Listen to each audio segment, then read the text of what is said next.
Amis pêcheurs à la mouche, bonjour. J'écoute vos demandes et j'ai pas mal de clients qui m'ont demandé du gamard pour migrateurs, notamment truites de mer et aloses. Et notamment truites de mer, pas mal. J'ai beaucoup de clients à l'ouest de la France. Ça prend pas mal d'ampleur les dernières années, la truite de mer. Donc, avec toutes ces demandes, je me suis dit, je vais m'éclater en version gamard et vous faire un truc sympa multi-utilisation. Donc c'est un gamard que j'ai baptisé le gamard ATMB pour alose, truite de mer et barbou. Parce qu'il tombe en fait que quand on fait un gros gamard orangé comme ça qui rappelle une crevette, c'est un peu une nymphe aussi d'ensemble universel qui va plaire à des poissons comme le barbeau ou voire même des grosses truites arc-en-ciel en réservoir, pourquoi pas, ou pourquoi pas des grosses truites fario qui sont pas forcément très très éduquées. Mais l'idée c'était vraiment de mettre le projecteur sur les migrateurs parce que j'aime beaucoup les projets originaux qui prennent du poisson. Voilà, vous savez que je prends le temps avec Nymph Evolution de faire ça, d'aller creuser des endroits vraiment originaux et j'ai jamais fait des gamards à truite de mer et à l'ose et là ça tombe bien. Surtout la lauze aussi qui est vraiment un poisson unique en son genre.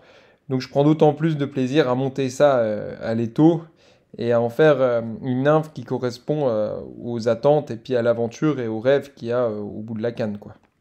Donc ce gamard ATMB, pour commencer simplement, hein, c'est un gros gamard orangé translucide, donc à la sauce Nymph Evolution. Donc le poids, j'ai pas encore pesé, il sera mis dans la fiche en ligne, mais ça reste lesté avec du verre, c'est pas non plus lourd comme du tungstène, et d'ailleurs tant mieux parce que par exemple sur les pêches de la Lose à fouetter, il faut pas non plus des enclumes quoi.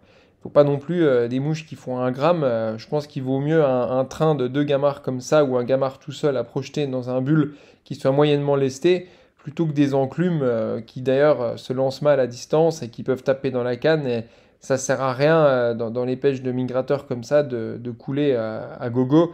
Et à ce compte-là, vaut mieux utiliser des céramiques. Franchement, en plus, plus les nymphes coulent vite, moins elles vivent. Donc, c'est pas du tout l'idée d'avoir un gamard lourd. Mais c'est un poids moyen, quoi.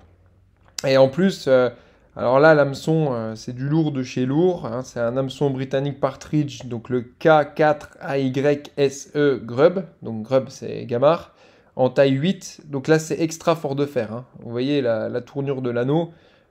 Si vous me pliez un poisson là-dessus, à part un arapaima en Amazonie, je vois pas comment faire. Donc extra fort de fer. Donc quand je monte ça à l'étau, c'est un régal, hein. Moi, je vous dis, des grosses mouches comme ça, c'est un régal pour moi. C'est un jeu d'enfant. Vous imaginez la taille, taille 8, là, je me monte des gambas. J'adore ça, quoi. Et ce qui est vraiment intéressant, la différence, c'est que je l'ai fait à la sauce Nymph Evolution avec des perles un peu orange et un effet blanc. Donc ça fait une espèce d'insertion blanc translucide au milieu du corps de ce gamard orangé qui rappelle la crevette qu'on connaît tous, quoi, et que les migrateurs aiment bien, quoi. Et l'avantage sur ces gros gamards, c'est que le dubbing il va être long, parce que l'hameçon est gros proportionnellement, donc ça va vraiment bouger. Ça va plus bouger qu'un gamard taille 14, parce qu'il y a une longueur supérieure de dubbing, donc ça bouge super bien. Dubbing super fin, là, très mobile. Et puis un effet anneau au final sur un corps translucide. Donc tip top, là vous avez vraiment une mouche chiadée, travaillée, qui pêche, qui est belle, qui est solide, qui est prenante, qui est originale, avec toujours la finition vernie comme ça, un peu glacée, ça donne envie d'en manger comme un bonbon. Et puis sur ces gros gamards, je me donne du mal à faire des petits yeux vernis. Donc c'est pareil, c'est pas les yeux qui vont se barrer au premier lancer, ils sont vernis à l'intérieur. Donc ils vont pas dégager. Les yeux, ils resteront tout du long, quoi. Donc voilà un peu pour la présentation de cette série limitée. Là, elle sort fin avril. Je vous garantis pas qu'elle va rester longtemps en ligne, parce que vous connaissez, j'ai beaucoup d'idées et de séries limitées et de production, donc les choses tournent. Je pense que ça va rester 15 jours jusqu'à la mi-mai, j'espère. Mais un très très beau gamard que vous pouvez avoir dans tous les cas en stock, hein, même pour pêcher les gros chefs ou quand vous tomberez sur un poisson trophée. C'est une mouche extrêmement solide qui va vous durer toute votre vie quasiment. Donc vous pouvez toujours avoir ça en stock en fonction des situations ou même pour des pêches complètement différentes. Je ne sais pas si vous allez sur Jurassic Lake en Patagonie ou vous allez sur le Rio Terre en Espagne, ça peut totalement être une mouche qui va faire une pêche de dingue pour vous. Maintenant, comment le pêcher en fonction des poissons? Alors, on va commencer par la lauze, parce que c'est un peu le but de ce gamard. Alors, personnellement, j'ai jamais pêché les aloses, mais je suis en contact avec de nombreux pêcheurs qui m'ont indiqué ça, et j'ai beaucoup suivi la mode des mouches en fil téléphonique, Orange et compagnie. Mais bon, c'était un peu les années 90, quoi. Maintenant, on peut quand même faire des mouches plus belles que d'enrouler deux bouts de fil téléphonique sur un hameçon. C'est un peu dommage. On va aller pêcher les aloses avec plus de panache, quoi. Donc je pense que c'est vraiment une bonne grosse mouche à stripper dans des bulles d'alose qu'on a repérées, hein, que ce soit en Bretagne ou dans le sud-ouest. On a une belle façade atlantique qui offre des runs d'alose en France. Et à stripper à une ou deux mouches, bah là c'est toujours le choix. Peut-être qu'une mouche c'est suffisant pour sortir une alose trophée. Mais en attendant, ce gamard, même si vous pêchez avec une mouche en potence dans un train de deux mouches, franchement les gars, vous pouvez y aller en 30 centièmes sans problème. Et c'est garanti sur des poissons au combat marin, comme des aloses ou des bars. Tiens d'ailleurs j'ai oublié, mais je suis sûr que ce serait une bonne nymphe pour pêcher le bar en nymphe à vue. Allez-y en 30-35 centièmes, hein, je sais comment ça pêche en mer. Vous pourrez lui retirer sur la gueule au gamard en 35 centièmes, ça bougera pas. Je vous dis quand vous voyez le crochet. Donc voilà, nymphe à pêcher à une ou deux nymphes à stripper pour les aloses, bah simplement vous repérez le bulle, vous repérez les aloses, vous strippez là-dedans, puis vous attendez la châtaigne. Maintenant pour la truite de mer. Donc là il y a plusieurs approches. La truite de mer, soit vous la pêchez à vue, ce qui se développe de plus en plus en France, soit vous la pêchez en nymphe au grand fil comme je fais, ce qui se développe aussi beaucoup avec des guides dans l'ouest. Je J'ai jamais pratiqué, mais je vois ça, il y a un sacré engouement. Ou soit vous la pêchez à l'ancienne, comme j'ai fait en Écosse, en Irlande, en strippant des nymphes dans des poules ou en noyer aval, en laissant dériver, et puis vous attendez la cartouche. Je vous cache pas que cette pêche en noyer, c'est pas ma préférée des trois, mais dans certains profils de rivière, on n'a pas le choix, quoi. Je sais pas, j'étais en balade l'autre fois, j'ai vu la Canche, là, dans l'ouest, par exemple, une rivière comme la Canche qui est calme et un peu teintée. Bah, c'est sûr que si la rivière elle est calme et teintée, il n'y a pas de nymphophile, il n'y a pas de pêche à vue. Donc tout dépend des profils. Mais il y a beaucoup de rivières là dans l'ouest. J'ai des clients qui me donnent des retours sur la pêche des truites de mer en info grand fil. Donc un gamard comme ça en sauteuse au-dessus d'une grosse céramique avec un bon 25-28 centièmes, je pense que là c'est tip top, hein. Je suis sûr que dans les poules elles iront là-dessus, quoi. C'est une certitude. En plus le gamard en sauteuse il va danser dans les poules, les pattes vont bouger, il va y avoir les effets sur les perles qui vont valdinguer dans tous les sens. Donc je pense qu'en infophile, c'est une très bonne nymphe. Et puis, vu le crochet, vous sortirez même une truite de mer maîtrée, quoi. Bah, nymphe à vue, toujours pareil, hein, tout dépend du lestage. Ça va pas être une nymphe qui va pêcher dans les courants ultra rapides. Par contre, j'ai beaucoup de copains qui pêchent les truites de mer à vue.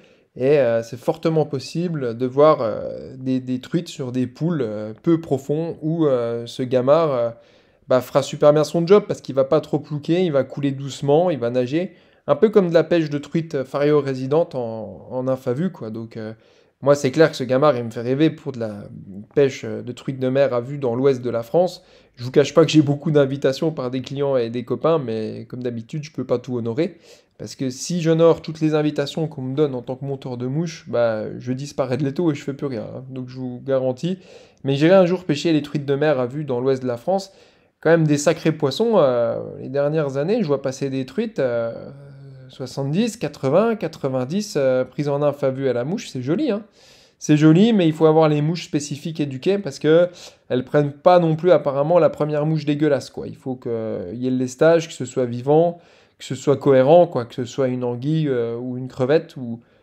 Voilà un peu dans l'idée de ce que je comprends de mon réseau sur la pêche de la truite de mer en nymphe à vue avec ce gamard. Et puis la pêche à l'ancienne en noyer, bah, vous connaissez, c'est bien parce que ce ne sera pas une mouche trop lourde pour ça, donc c'est parfait. Moi, perso, si j'allais pêcher comme je l'ai fait en Écosse, sur le Devron, la Boogie ou l'Isla, les truites de mer, ou sur les îles Orkney, ou en Islande, moi, je mettrais un train de 2 gamards sur du 35 centièmes, puis je prospecterais les estuaires, ou les arrivées d'eau, ou les poules en noyer aval à l'ancienne, ce qui peut être très très bon aussi. Voilà, avec une bonne 9 pieds soit de 8, là, il y a de quoi être équipé pour sortir une truite de mer trophée. Parce que sur les truites de mer, c'est toujours le coup de poker, hein. Soit on peut tomber sur une finocle de 30 centimètres, ou soit vous accrochez un poisson de 90. C'est ça qui est fou, quoi. Et puis pour finir, sur les moustachus, donc c'est un très gros gamard qui sera très bon aussi sur les barbeaux. Et notamment, moi j'attends de le pêcher à l'étiage quand les eaux sont basses et que les barbeaux viennent bricoler en bordure. Là, c'est un grand plaisir parce qu'on les voit comme des aspirateurs qui ramassent tout.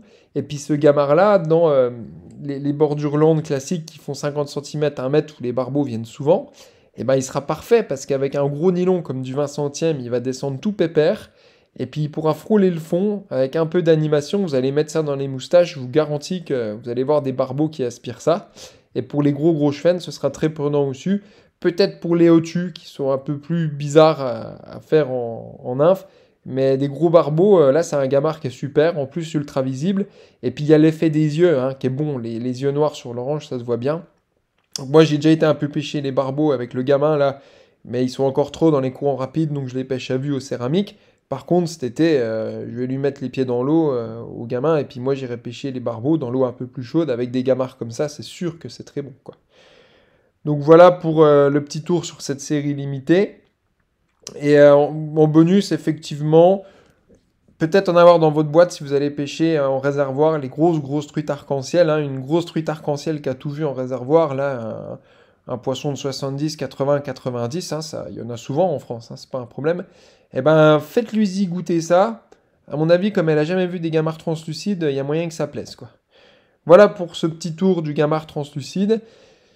Donc je retourne à l'atelier, là, toujours grosse production, gamard nymphe de mai, donc les nymphes de mai sont sublimissimes. Là, je me régale sur la nouvelle version avec le dubbing translucide, et puis le petit cerclage en fil or, je vous mets quelques photos ici, je me régale, c'est un régal à monter, à prendre en photo.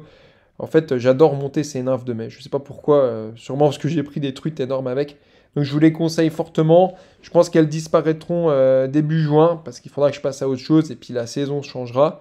Donc voilà, toujours les commandes envoyées en 10 jours en courrier suivi. C'est envoyé en suivi, vous checkez bien vos emails.